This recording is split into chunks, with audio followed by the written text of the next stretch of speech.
মানবজাতির আধ্যাত্মিক রূপান্তরই ছিল স্বামী বিবেকানন্দের জীবন উদ্দেশ্য।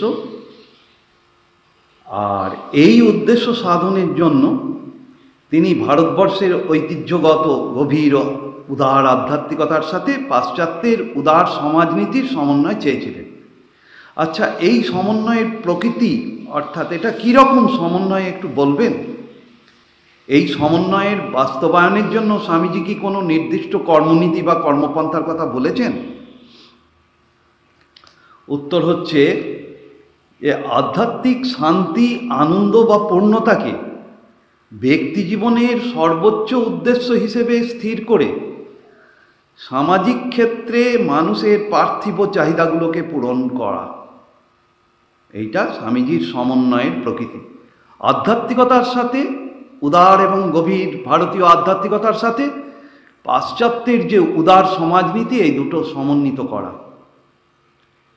এবং এখানে তিনি আইনের শাসন, দারিদ্র্য দূরীকরণ, জাতি, বর্ণ, ধর্ম, লিঙ্গ নির্বিশেষে সকলের সামাজিক, অর্থনৈতিক, রাজনৈতিক ও ধর্মনৈতিক অধিকার ও স্বাধীনতাকে স্বীকৃতি এবং প্রতিষ্ঠা দিতে চেয়েছেন।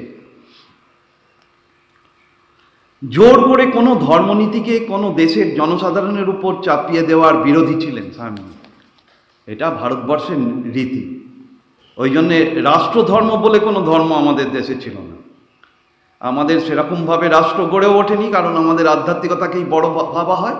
সেই জন্যে জাতি ওই রকমভাবে রাজনীতি কেন্দ্রিক কোনো সংগঠন গড়ে তোলেনি, আর ধর্মের ক্ষেত্রেও সংগঠন ঠিক গড়ে তুলতে পারেনি।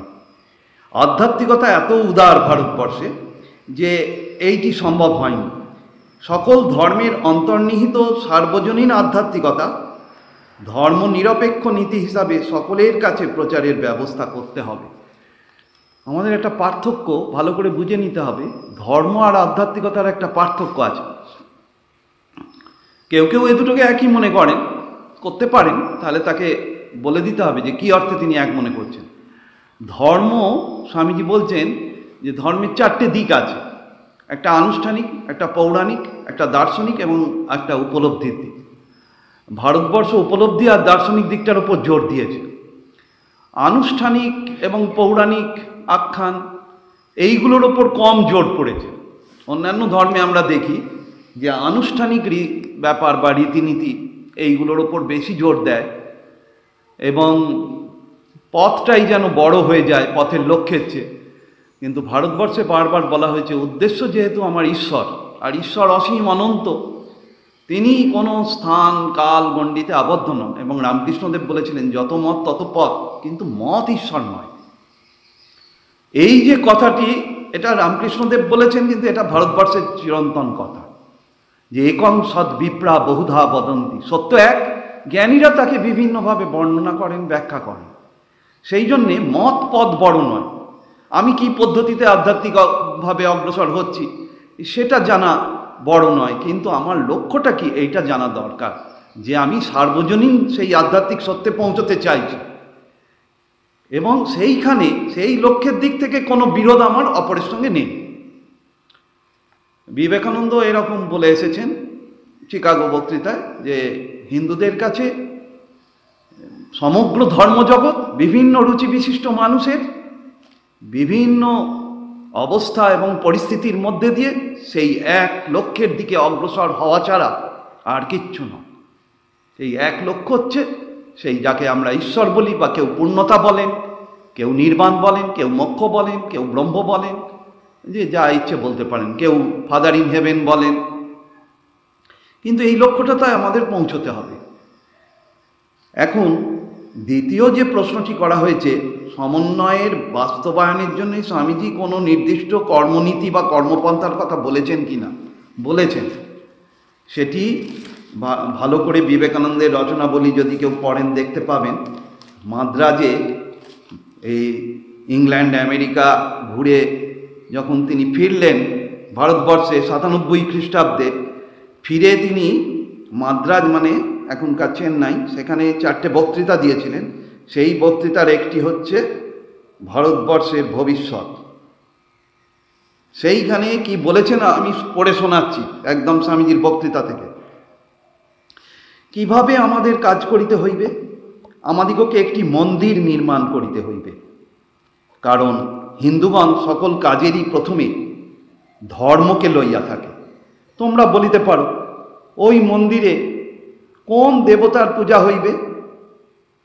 এই বিষয় লইয়া বিভিন্ন সম্প্রদায় তো বিবাদ করিতে পারে। এরূপ হইবার কিছুমাত্র আশঙ্কা নাই। আমরা যে মন্দির প্রতিষ্ঠার কথা বলিতেছি, উহা অসাম্প্রদায়িক হইবে। ইহাতে সকল সম্প্রদায়ের শ্রেষ্ঠ উপাস্য ওঙ্কারেরই কেবল উপাসনা হইবে। তাহলে বিবেকানন্দ ওঙ্কার মন্দির প্রতিষ্ঠার কথা বললেন। এটা আধ্যাত্মিকতা, আধ্যাত্মিকতার ওপর জোর পড়ছে, উপলব্ধির ওপর জোর পড়ছে, ধর্মের মূল লক্ষ্যের ওপর জোর পড়ছে। তাই ওঙ্কার মন্দির প্রতিষ্ঠা করতে হবে। যদি কোনো সম্প্রদায়ের ওঙ্কার উপাসনায় আপত্তি থাকে, তবে তাহার নিজেকে হিন্দু বলিবার কোনো অধিকার নাই। অর্থাৎ হিন্দু ধর্মকে ঐক্যবদ্ধ করতে গেলে রাষ্ট্রের ভিত্তিতে নয়, রাজনীতি দিয়ে নয়, আধ্যাত্মিকতার ভিত্তিতে ঐক্যবদ্ধ করতে গেলে আমাদের প্রয়োজন ওঙ্কার মন্দির প্রতিষ্ঠা। যে কোনো সম্প্রদায়ভুক্ত হোক না কেন, সকলেই নিজ নিজ সম্প্রদায়ের ভাব অনুসারে ওই ওঙ্কারের ব্যাখ্যা করিতে পারিবে, কিন্তু সর্বসাধারণের উপযোগী একটি মন্দিরের প্রয়োজন আছে।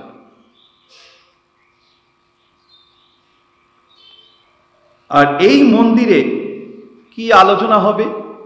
ধর্মের সাধারণ যে ভিত্তি, আমাদের যে বৈদান্তিক আদর্শ, বেদ বেদান্ত গীতা যে উদার আধ্যাত্মিকতা প্রচার করেছে, উপদেশ করেছে, সেইগুলো নিয়েই শুধু আলোচনা হবে। অন্য সম্প্রদায়ের প্রতি আমাদের কি মনোভাব, সেটি আলোচনা করা চলবে না। এইটা বিবেকানন্দ কি বলেছেন শুনুন। এখানে আমাদের এই মন্দিরে আর কি বিভিন্ন সম্প্রদায় সমূহের সাধারণ মতবাদ সমূহ শিক্ষা দেওয়া হইবে, অথচ প্রত্যেক সম্প্রদায়ের ওই স্থানে আসিয়া তাহাদের মতসমূহ শিক্ষা দিবার পূর্ণ স্বাধীনতা থাকিবে। কেবল একটি বিষয় নিষেধ, অন্য সম্প্রদায়ের সহিত মতবিরোধ থাকিলে বিবাদ করিতে পারিবে না। তোমার যাহা বক্তব্য আছে বলিয়া যাও, জগৎ উহা শুনিতে চায়, কিন্তু অন্যান্য ব্যক্তি সম্বন্ধে তোমার কি মত, জগতের তাহা শুনিবার অবকাশ নাই। এটি তোমার নিজের মনের ভিতরেই থাকুক। এইভাবে হিন্দু ধর্ম প্রচার করতে হবে। হিন্দু সম্প্রদায়ের মধ্যে এইভাবে আধ্যাত্মিক ঐক্য আনতে হবে। এখনো বিবেকানন্দের কথা শেষ হয়নি। দ্বিতীয়ত, এই মন্দিরের সঙ্গে শিক্ষক ও প্রচারক গঠন করিবার জন্য একটি বিদ্যালয় থাকিবে।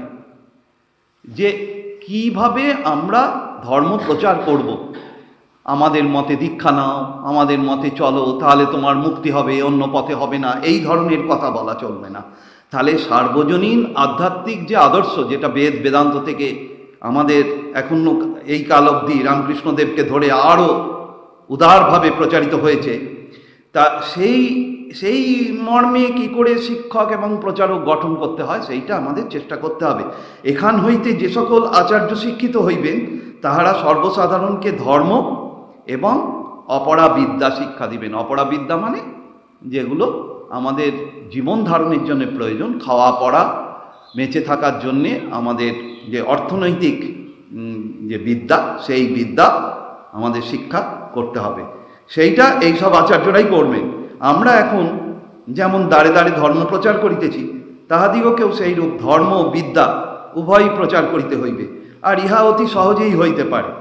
এই সকল আচার্য ও প্রচারকগণের চেষ্টায় যেমন কার্য বিস্তৃত হইতে থাকিবে, ক্রমশ অন্যান্য স্থানে এইরূপ মন্দির প্রতিষ্ঠিত হইতে থাকিবে, যতদিন না আমরা সমগ্র ভারত ব্যাপ্ত করিয়া ফেলিতে পারি। ইহাই আমাদের প্রণালী। আরও সুন্দরভাবে এই সামগ্রিক আন্দোলনটা, যেটাকে আমরা বলছি বিবেকানন্দ বিপ্লব বলতে পারি বা আধ্যাত্মিক বিপ্লব, সেটা কিভাবে সামূহিক চেষ্টার দ্বারা হতে পারে, বিবেকানন্দ তারও একটা রূপরেখা দিয়েছেন। সেটি তিনি একটি চিঠিতে আলাসিঙ্গা পেরুমলকে বলেছেন। সে আমি পড়ছি চিঠিটা। ভারতের ধর্ম লইয়া ইউরোপের সমাজের মতো একটি সমাজ গড়িতে পারো? আমার বিশ্বাস ইহাকার যে পরিণত করা খুব সম্ভব। আর এইরূপ হইতেই হইবে, এইরূপ হইবেই হইবে। ইহা কার্যে পরিণত করিবার প্রধান উপায় মধ্য ভারতে একটি উপনিবেশ স্থাপন। দেখুন বিবেকানন্দ কি বাস্তবভাবে এই কার্যপ্রণালী বলছেন। একটি উপনিবেশ স্থাপন প্রয়োজন, যাহারা তোমাদের ভাব মানিয়া চলিবে। তোমাদের ভাব মানে এই যে উদার ভাব, যে আধ্যাত্মিকভাবে আমরা বেদ বেদান্তকে ফলো করছি, কিন্তু সামাজিক স্বাধীনতা ইত্যাদির দিক থেকে পাশ্চাত্যকে অনুসরণ করছি। এই দুটো একই সঙ্গে। অবশ্য অনেকে বলবেন এটা কি সম্ভব? এটা বিবেকানন্দ নিজেও এই প্রশ্ন তুলেছেন, ইহা কি সম্ভব? কিন্তু বিবেকানন্দ থেমে থাকার পাত্র নন। তিনি নিজের জীবন দিয়ে দেখিয়েছেন এটা সম্ভব।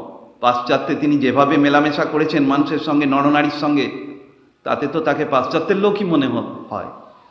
আর যখন তিনি বনে বাজারে পরিব্রাজক হয়ে ঘুরছেন, কৌপিন পরে বেলুড় মঠে বাগান পরিষ্কার করছেন, দেখাশুনো করছেন, তখন তো তাকে মনে হয় একেবারে পুরাতন সেই সন্ন্যাসী, বৈদান্তিক সন্ন্যাসী পরিব্রাজক যেমন হন, তিনি তো সেই রকম। দুটোই একই সঙ্গে ব্যক্তি জীবনে তিনি সমন্বিত করেছেন। এখন বিবেকানন্দ চাইছেন এই রকম সমষ্টি জীবনে প্রতিষ্ঠিত করতে হবে। আমি আরও পড়ছি তিনি কি বলেছেন। যাহারা তোমাদের ভাব মানিয়া চলিবে, কেবল তাহাদের সেখানে রাখা হইবে, এই উপনিবেশটায়। তারপর এই অল্প সংখ্যক লোকের মধ্যে সেই ভাব বিস্তার করো। অর্থাৎ একটা উপনিবেশ পুরো ভারতবর্ষ তো এখনই গ্রহণ করতে পারবে না, একই সঙ্গে পাশ্চাত্য ভাব আর ভারতীয় ভাব। কিছু লোক পারবে, সেই লোকের সংখ্যা বাড়াতে হবে। উপনিবেশ প্রথম স্থাপন করে সেই উপনিবেশবাসীদের মধ্যে এই ভাব বিস্তার করো। অবশ্যই ইহাতে টাকার দরকার, কিন্তু ওই টাকা আসিবে। ইতোমধ্যে একটি কেন্দ্রীয় সমিতি করিয়া সমগ্র ভারতে তাহার শাখা স্থাপন কর। এখন কেবল ধর্মভিত্তিতে এই সমিতি স্থাপন কর। কোনরূপ সামাজিক সংস্কারের কথা এখন প্রচার করিও না, কারণ সামাজিক সংস্কার ভারতীয় মনেতে নেওয়া কঠিন। আমরা দেখছি যে বিদ্যাসাগর, রামমোহন এরা সামাজিক সংস্কার করেছেন, কিন্তু একটু বিশ্লেষণ করলে আপনারা দেখবেন এই যে সতীদাহ বন্ধ হয়েছে, সকলে মনে করে রামমোহন রায়ের চেষ্টায় হয়েছে, যাই হোক, কিন্তু আজকে কাগজ খুলে দেখুন, প্রতিদিন মিনিমাম 4টে থেকে 5টা এরকম খবর আছে যে স্ত্রীকে পুড়িয়ে মারা হয়েছে। এবং তখন তো বিধবা অবস্থায় পড়ানো হতো, এখন স্বামীর থাকাকালীনই পড়ানো হচ্ছে, আর স্বামী নিজেই পুড়িয়ে দিচ্ছেন অনেক ক্ষেত্রে। তাহলে সংস্কার তো আমাদের হৃদয়ের, মনের দরকার। আগে ব্যক্তি হৃদয়, ব্যক্তি মন শুদ্ধ না হলে তাদের দিয়েই তো সমাজ গঠিত, কী করে হবে? এই জন্যে মহাপুরুষরা মন বা হৃদয়ে সংস্কার করার কথা বলেন আগে। এখন কেবল ধর্মভিত্তিতে সমিতি স্থাপন কর। কেবলমাত্র এইটুকু দেখিলেই হইবে যে অজ্ঞ লোকদিগের কুসংস্কার যেন প্রশ্রয় না পায়। কুসংস্কারটা প্রশ্রয় দেওয়া হবে না, ম্যাজিক, ঝাড়ফুঁক ইত্যাদি এইগুলোকে হাত দেখা, এটা রামকৃষ্ণদেব বলতেন। জড়িবুটি দেয়, হাত দেখে, তারপরেতে ঝাড়ফুঁক করে, এরা সাধু নয় রে। এদেরকে আমরা ভাবি সাধু। এই ধর্ম থেকে এই কুসংস্কারকে আলাদা করতে হবে। এখানে বিবেকানন্দ বিজ্ঞান মনস্কতা চেয়েছেন। আর এটাও বলে রাখি, বিবেকানন্দ দেখিয়েছেন আধ্যাত্মিকতার সাথে বিজ্ঞান মনস্কতার কোনো বিরোধ নেই। ধর্মীয় কিছু সংকীর্ণ সংস্কার, মতামত এইগুলোর বিরোধ আছে, কিন্তু আধ্যাত্মিকতার সাথে এর কোনো বিরোধ নেই। একজন বিজ্ঞানী আধ্যাত্মিকভাবে উন্নত হতে পারে, এবং হতে তাকে হবেও, কারণ প্রত্যেকেরই মৃত্যু হবে। আর মৃত্যুকে অতিক্রম করার চেষ্টাই হচ্ছে আধ্যাত্মিকতা। মৃত্যু ভয়কে জয় করতে হবে আমাদের। শৃণ্বন্ত বিশ্বে অমৃতস্ব পুত্রা অয়ে ধমানি দিব্যানিতস্থু বেদাহমিতং পুরুষং মহান্তম আদিত্য বর্ণং তমস পরস্তাৎ তমেব বিদিত্বাতি মৃত্যুমেতি নান্য পন্থা বিদ্যতে অয়নায়। বিবেকানন্দ চিকাগো বক্তৃতায় বেদ থেকে এই কোটেশন দিয়েছেন যে শোনো শোনো বিশ্বের দিব্যধাম নিবাসীরা, শোনো শোনো অমৃতের সন্তানেরা, আমি সেই উজ্জ্বল পুরুষকে জেনেছি। সূর্যের মতো উজ্জ্বল তার বর্ণ, অন্ধকারের পারে তিনি স্থিত। তাকে জানলেই কেবল মৃত্যুকে অতিক্রম করা যায়, অন্য কোনো পথ নেই। প্রযুক্তি দিয়ে আমাদের শারীরিক স্বাচ্ছন্দ্য আসতে পারে, কিছুটা মানসিক স্বাচ্ছন্দ্য আসতে পারে, আমাদের বেঁচে থাকার সুরাহা হতে পারে, সুখ সুবিধে আসতে পারে, কিন্তু মৃত্যুকে জয় করা বা অন্তরে সেই অপূর্ব আনন্দ লাভ করা যেখান থেকে মৃত্যু ভয় চলে যায় যে অবস্থায়, সেটি কেবল আধ্যাত্মিকতার দ্বারাই হয়। আর সেটি সবাইকার সামনেই প্রবলেম। যে জন্মেছে তার কাছেই প্রবলেম, এটা মৃত্যুটাই প্রবলেম সবচেয়ে বড়। ভারত এইটার উপরই জোর দিয়েছে, আধ্যাত্মিকতা এইভাবেই ভারতে গ্রো করেছে।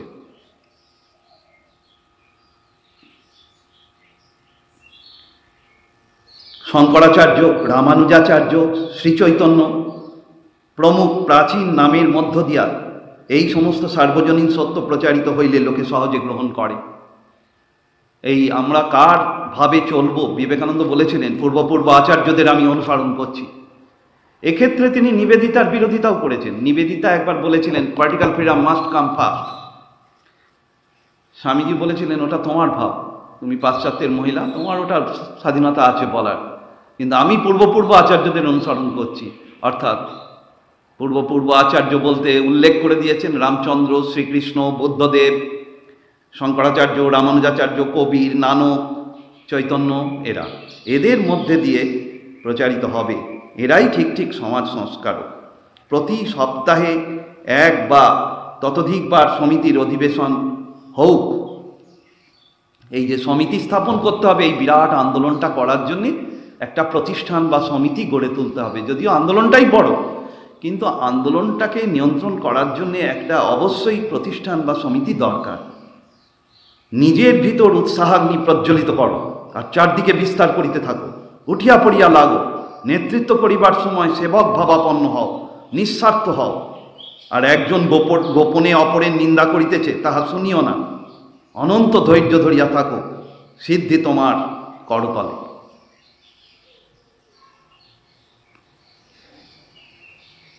আরেকটি চিঠিতে এই রকম বিবেকানন্দ শিষ্যদেরকে প্রেরণা দিচ্ছেন, আগুনের মতো ছড়িয়ে পড়ো, এই বিরাটের উপাসনা প্রচার করো। আমাদের দেশে যা কখনো হয় নাই। বিরাটের উপাসনা মানে সব মানুষকে পুজো করা, শিবজ্ঞানে জীব সেবা, শুধু তাই নয়, মানুষের মধ্যে দেবত্বকে সম্মান জানানো এবং তার সাথে সাথে মানুষকে সেই বিরাট ব্রহ্মেরই প্রকাশ জেনে মানুষের সেবায় জীবন উৎসর্গ করতে হবে।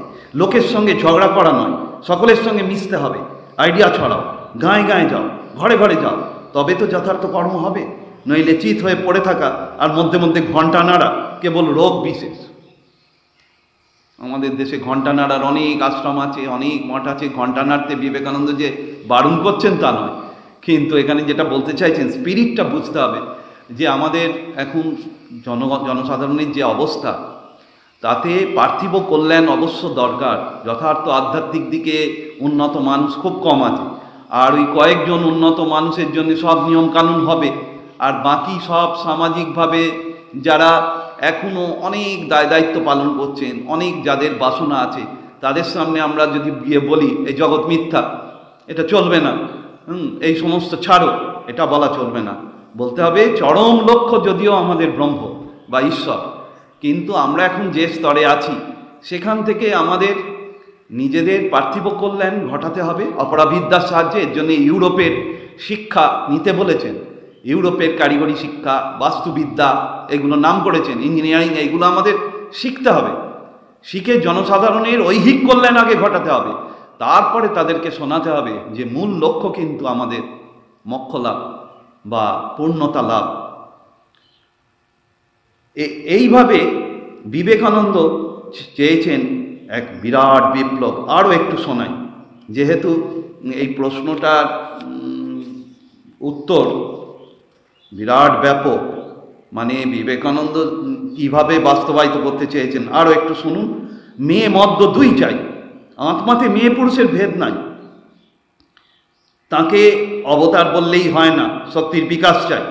রামকৃষ্ণদেব অবতার, অমুক অবতার, ওই বললে শুধু হবে না, আমাদের শক্তির বিকাশ ঘটাতে হবে। বিবেকানন্দ আবার বলেছেন কে অবতার নয়, প্রত্যেকেই অবতার। এটা যদি স্বীকার না করি ঈশ্বরকে ছোট করে ফেলা হয়। এইসব কথা বিবেকানন্দের অসাধারণ। বলেছেন নিজ নিজ কর্মক্ষেত্রে প্রত্যেকটি মানুষ অবতার, কারণ সেই কর্মক্ষেত্রটা অন্যের জন্য নয়, অন্যেরা সেখানটা পারবে না। হাজার হাজার পুরুষ চাই, স্ত্রী চাই, যারা আগুনের মতো হিমাচল থেকে কন্যাকুমারী, উত্তর মেরু থেকে দক্ষিণ মেরু দুনিয়াময় ছড়িয়ে পড়বে। অর্গানাইজেশন চাই, কুঁড়েমি দূর করে দাও, ছড়াও ছড়াও, আগুনের মতো যাও সব জায়গায়। অর্গানাইজেশন চাই। অনেকে মনে করেন অর্গানাইজেশনের দায়িত্ব ওই সব করতে গেলে আর তো প্রচার করতে পারবো না, এরকম আমার জানাশুনো অনেক মানুষ আছে এই আমার কাছাকাছি। কিন্তু তারা এটা বোঝেন না, বিবেকানন্দের নির্দেশ, এটা আমাদের মতে চললে হবে না। বিবেকানন্দের এক্সপিরিয়েন্স, বিবেকানন্দের নিজের বুদ্ধিমত্তা এবং তার চেয়েও বড় আধ্যাত্মিক যে অন্তর্দৃষ্টি, তাই নিয়ে তিনি যা বলেছেন শ্রদ্ধার সঙ্গে মেনে নিতে হবে। অর্গানাইজেশন চাই, কুঁড়েমি দূর করো। এই কুঁড়েমির জন্য লোকে অর্গানাইজেশন চালাতে পারে না। রোজ আসতে হবে, প্রার্থনা করতে হবে, এ করতে হবে। আরে বাবা, ওটা তো তোর আধ্যাত্মিক উন্নতির জন্যও দরকার। আর একটা প্রতিষ্ঠান গড়ে তুলে সেই প্রতিষ্ঠানের মাধ্যমে সমাজসেবা ইত্যাদি সব করতে গেলে প্রতিষ্ঠান একটা দরকার আছে, সেটাকে এরকম উড়িয়ে দেওয়া যায় না। বাংলাদেশটা আর ভারতবর্ষটা চেলে ফেলো দেখি, জায়গায় জায়গায় কেন্দ্র করো। ব্রাহ্মণ, চণ্ডাল, মেয়ে, পুরুষ, তাঁর পুজোয় সকলের অধিকার। যে ঘট স্থাপনা বা প্রতিমা করে তাঁর পূজা করবে, মন্ত্র হোক বা না হোক, যেমন করে যে ভাষায় যার হাত দিয়ে হোক, খালি ভক্তি করে সে পূজা করবে, সেই ধন্য হয়ে যাবে। তাঁর পূজা বলতে এখানে এটা এক গুরু ভাইকে বলেছেন, রামকৃষ্ণ দেবের পুজোর কথা বলেছেন, কিন্তু সমগ্র ভারতের জন্যে স্বামীজি চেয়েছেন। একটু আগেই পড়লাম, শোনালাম আপনাদের, শঙ্করাচার্য, রামানুজ, চৈতন্য প্রমুখ প্রাচীন আচার্যদের নামে আমাদের উপদেশ করতে হবে, উপদেশ নিজেদের জীবনে প্রয়োগ করতে হবে এবং মানুষের মধ্যে প্রচার করতে হবে সার্বজনীনভাবে। নইলে হবে কি, শুধু একটা ব্যক্তিকে প্রচার করলে মুশকিল হচ্ছে, সেই ব্যক্তিকে অনেকেই মেনে নিতে পারেন না। এটা মানুষের একটা স্বভাব। সবাই যে রামকৃষ্ণদেবকে পুজো করবে তা নাও হতে পারে, সবাই যে শ্রী চৈতন্যকে পুজো করবে নাও হতে পারে, সবাই যে শঙ্করাচার্যকেই মেনে নেবেন তা নাও হতে পারে। কিন্তু শঙ্করাচার্য, শ্রী চৈতন্য, শ্রীরামকৃষ্ণ এমন কিছু সার্বজনীন সত্য বলেছেন যেগুলো সবাইকার জন্য উপযুক্ত, এবং সেইগুলোকে তুলে ধরতে হবে আমাদের। উপনিষদ, গীতা সেই মর্মে পাঠ করতে হবে, যে ওটা একটা সাম্প্রদায়িকভাবে পাঠ করলে চলবে না। ওই জন্য বলেছেন অসাম্প্রদায়িক সম্প্রদায় গড়ে তুলতে হবে। আর বারবার বলতেন, দেখিস রামকৃষ্ণ ভজা দল করে ফেলিস না।